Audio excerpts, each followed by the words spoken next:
That's my first time to the Green Line coach station, and there's not much to report apart from the fact it's not as manic as the main Victoria coach station, so I think I'll hang around here. I was studying my electronic ticket, and in the fine print it said operated by SA, student agency, so who knows what the bus will look like, but it's due in about 30 minutes.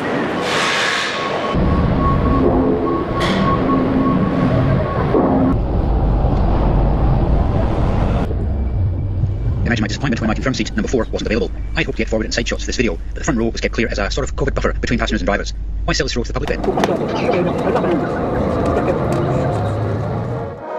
Our big yellow bus to Prague cost €72 one way and left London 1/3 full.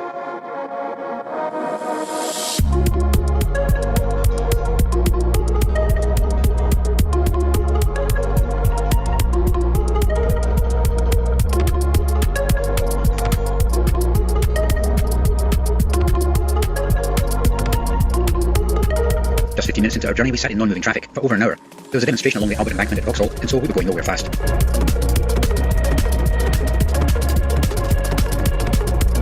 At around 826 miles, this wasn't the longest coach journey I've ever done, but close to it. The longest was Perth to Karatha in Western Australia at around 947 miles.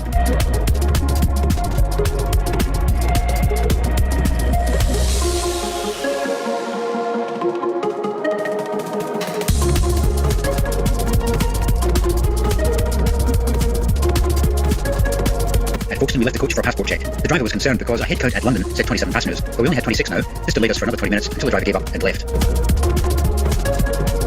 YouTube Ads is made for your business.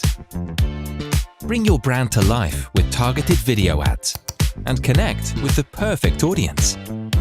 Grow your business and reach your people with YouTube Ads.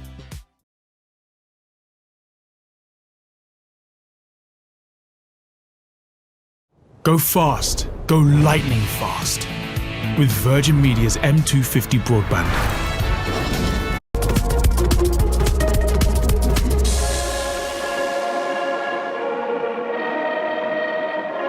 Off the coach a second time, this time for French immigration checks. There was no head count done this time by the driver.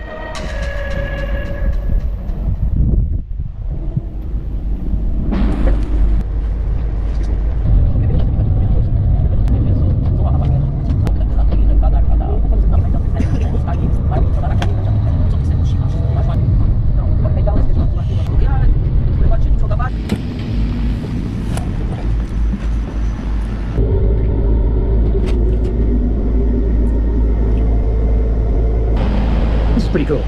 They shuttle, no cars.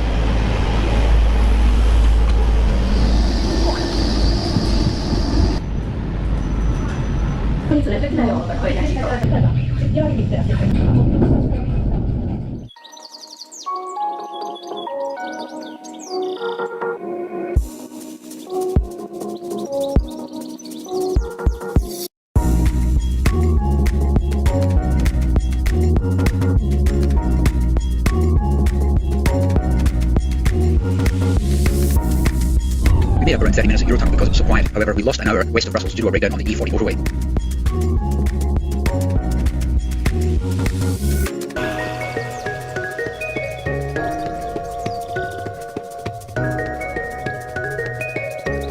At Brussels, we lost 8 passengers and gained a dozen new faces.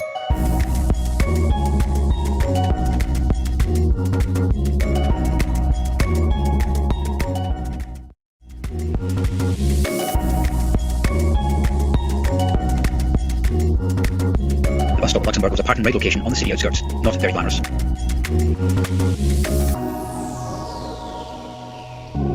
So a new country, Luxembourg. I'm only here for 2 minutes. I don't want to miss my bus. At least I can say I've stood in a new country.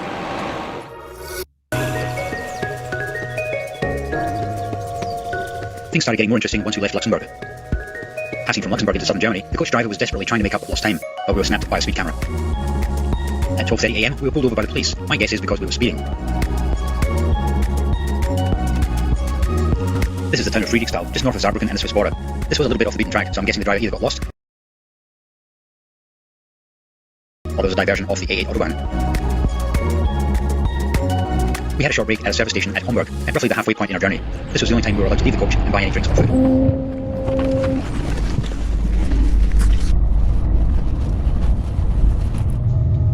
At 1:30 AM, we stopped for 15 minutes in a petrol station forecourt for no obvious reason. At 5:15 AM, we stopped at some random lay-by in Western Czechia, losing more time. At 6 AM, we slowly drove through a petrol station. Then a little later, the same thing. This time, a Shell garage. Was the driver comparing prices?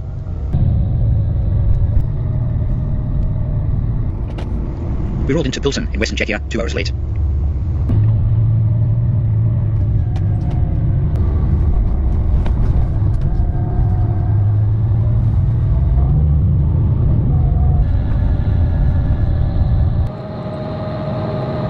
When I returned home, I contacted RegioJet about compensation, as they had an on-time guarantee, and we arrived into Prague 2 hours late. They said the delay had to be more than 1.5 hours, and according to their records, the delay was under 90 minutes.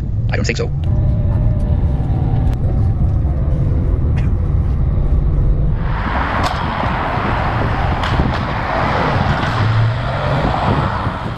Well guys, we finally made it to Prague. Our 18-hour adventure became a 20-hour adventure just because things seemed to conspire against them. They just could not make up this lost time, and we arrived 2 hours later than expected. What did I think of RegioJet? Actually pretty good. I can compare them with BlaBlaCar and Flixbus, and I can honestly say I think I found them better than the other two. And the fact that they got so much negative reviews from TripAdvisor and Trustpilot makes me wonder what on earth happened to the other guys, because I had actually a good journey, even though it was 18 or I should say 20 hours long. It was just the little things which made them stand out. They've got the coffee, which the others don't have. They have the entertainment service in the seat in front of you, even though most of it is in the Czech language. It's still a great touch. And they have a magazine called Slutty. I mean, what is there not to like about RegioJet? Anyway, I've got a list of all the things they say they include, or which are available. I'll read them out to you. Free hot drinks, yes. Refreshments, yes, but you pay for them, so you should actually stock up before you get on this bus. There was one stop, and that was at a service station last night. It was just after the halfway point on the journey. I would bring your own stuff if you're going to do 18 hours on a bus. Power outlet, yep, there was a USB and also a European socket underneath the seat. Air conditioning, no newspapers, I didn't see any newspapers. And entertainment portal, that's what they call that, and Wi-Fi. So overall, it was a great, great journey. And more importantly, at my age, I've discovered I can still survive a 20-hour bus trip, which opened up all sorts of possibilities. Anyway guys, thanks so much for coming along on this rather unusual journey. I never thought I'd ever do that, but there you go, I've done it. I'm glad you came along with me as well, and I'll see you next time.